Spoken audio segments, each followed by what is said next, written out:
Shahzad Iqbal senior صحافی تجزیہ کار ہمارے ساتھ موجود ہیں. شہزاد، ہم ذرا کل نا فواد چودھری اور اس کے بعد پھر ایک اور ٹی وی چینل پہ ہم نے شاہ محمود کا بھی انٹرویو سن لیا، تو ہم سمجھ نہیں پا رہے ہیں، ہم ذرا کنفیوز ہو گئے ہیں کہ یہ فواد صاحب کہتے ہیں بھائی اسٹیبلشمنٹ سے تعلقات ٹھیک ہوتے تو ہم آج بھی برسر اقتدار ہوتے اور مہینوں لگے اور تعلقات ٹھیک کرنے کی بھی انہوں نے کوشش کی. مطلب تو پھر وہ امریکی سازش، وہ خط، وہ سب ذہنی اختراع تھی، وہ ڈرامہ تھا، کیا سمجھیں ہم؟ مجھے تو ویسے اگر آپ پوچھیں گے نا عبداللہ، تو فواد کا جو تجزیہ کہہ لیں یا ان کی جو اسیسمنٹ ہے وہ زیادہ حقیقت پر مبنی نظر آتی ہے بنسبت یو ایس کانسپریسی کے.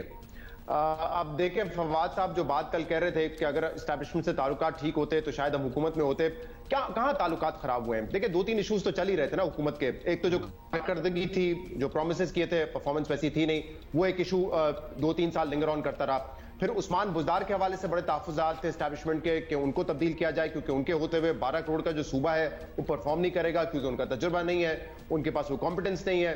وہ ایک ایشو چلتا رہا کافی عرصے تک. لیکن جو فورن پالیسی کے معاملات ہیں وہاں پر بھی کہیں نہ کہیں جو اسٹیبلشمنٹ اور حکومت ہے وہ ایک پیج پر نہیں تھی. 2-3 ایشوز آئے بیچ میں.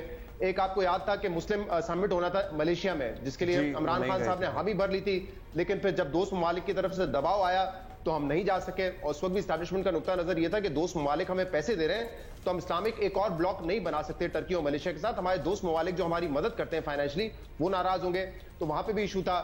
امریکہ کے حوالے سے جب سے یہ افغانستان سے انخلا ہوا ہے یو ایس فورسز کا، اس وقت سے جس قسم کے بیانات اور T V interviews Imran Khan صاحب دے رہے تھے، وہاں پہ بھی کچھ نہ کچھ ڈفرینسز اسٹیبلشمنٹ اور عمران خان کے درمیان آنا شروع ہو گئے تھے.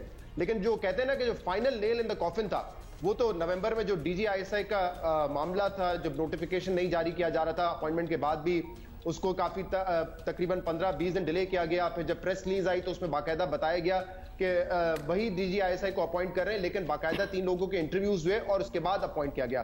تو وہ میرے خیال سے وہ پوائنٹ تھا جس پر آپ کہہ سکتے ہیں کہ اچھا شہزاد، ان کی پارٹی میں بہت سارے ایسے لوگ ہیں جو اسٹیبلشمنٹ کے حلقوں کے بڑے قریب سمجھے جاتے ہیں، اور سرٹنلی فواد چودھری کا ٹریک ریکارڈ آپ دیکھیں وہ بھی ان میں سے ایک ہیں. پھر پرویز خٹک صاحب ہیں، پھر شیخ رشید ہیں جنہوں نے ساری عمر سیاستی پنڈی کی ہے. مطلب اگر یہ لوگ بھی معاملات اتنے بگڑ گئے تھے حالات کہ یہ لوگ بھی معاملات سیٹل نہیں کرا سکے. فواد نے کل انٹرویو میں کہا ہے اور میں بھی کچھ باتوں کو جانتا ہوں کہ بڑی کوشش کی گئی تھی. انفیکٹ جو میں نومبر کا بھی ذکر کر رہا ہوں اس کے بعد بھی جو وفد تھا پی ٹی آئی کا جنہوں نے تعلقات کو بہتر بنانے کی کوشش کی، اور وہ سمجھ بھی رہے تھے کہ تعلقات شاید بہتر ہو گئے ہیں اور کچھ حد تک بہتر ہوئے بھی تھے، نارملائز ہوئے بھی تھے، لیکن وہ اس لیول پہ نہیں پہنچے تھے جہاں 2018 میں ایک فین بوائے مومنٹ ہوتا تھا آپ کہہ سکتے ہیں ادارے اور حکومت کے درمیان. وہ لیول نہیں آیا تھا. تو اس جو میٹنگز میں جو معاملات بہتر کرنے کے لیے کی گئی تھی ان میں فواد صاحب کا بڑا کلیدی کردار تھا. اور بھی پاکستان تحریک انصاف کے رہنما رہے ہیں، پرویز خٹک ابھی ریسنٹلی کافی جو ہے کمیونیکیشن کرتے رہے. بٹ یہ آپ بالکل درست کہہ رہے ہیں، یہ لوگ بھی تعلقات بہتر نہیں کر سکے. اس کی وجہ ایک یہ ہے کہ دوسری طرف سے بھی اب دوریاں کم ہوتی ہوئی نظر آئی. مثال کے طور پہ آپ دیکھیں جو نون لیگ کا سارا بیانیہ تھا، پی ڈی ایم جب بنی تھی تو نون لیگ تو خاص طور پہ یہ کہتی تھی نا کہ عمران خان تو ہمارا ہدف ہی نہیں ہے، اس سے تو لڑائی نہیں ہے، وہ تو کٹ پتلی ہے، اصل تو جو اس کے ماسٹرز ہیں اس سے ہماری لڑائی ہے. لیکن آپ نے سنا ہوگا کہ پچھلے 8 مہینے 1 سال میں وہ بیانیہ تو کہیں غائب ہی ہو گیا اور اب تو صرف ہدف عمران خان تھا. تو وہ جو بیانیہ بھی لے کے چلے گئے تھے کہ ہمارا ہدف جو ماسٹرز ہیں وہ ہے پپیٹیئر بیسیکلی جو ہم. اچھا فواد چودھری کا شہزاد اس لیے ہوتا گیا وہاں اہم عہدوں پر تبدیلیاں بھی تو ہو گئی نا، اس لیے قریب ہوتی گئی تھی کیونکہ شہباز شریف کا بیانیہ جو ہے وہ پریویل کر رہا تھا. اچھا شہزاد، آپ کو کیا یہ لگتا ہے یا یہ سینس آئی ہے کہ جو ریالٹی جو ایشو تھا اس پہ فواد چودھری اب آ رہے ہیں تاکہ یہ امریکن سازش والی بات جو ہے یہ ذرا بیک برنر پہ چلی جائے؟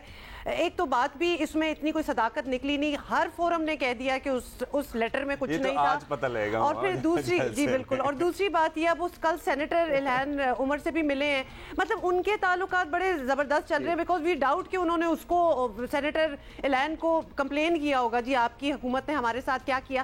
تو آپ کو لگتا ہے کہ اب یہ امریکن سازش والی بات سے پیچھے ہٹ کے اب ایکچوئل جو بات تھی اس پہ ذرا اس کو سامنے لا رہے ہیں؟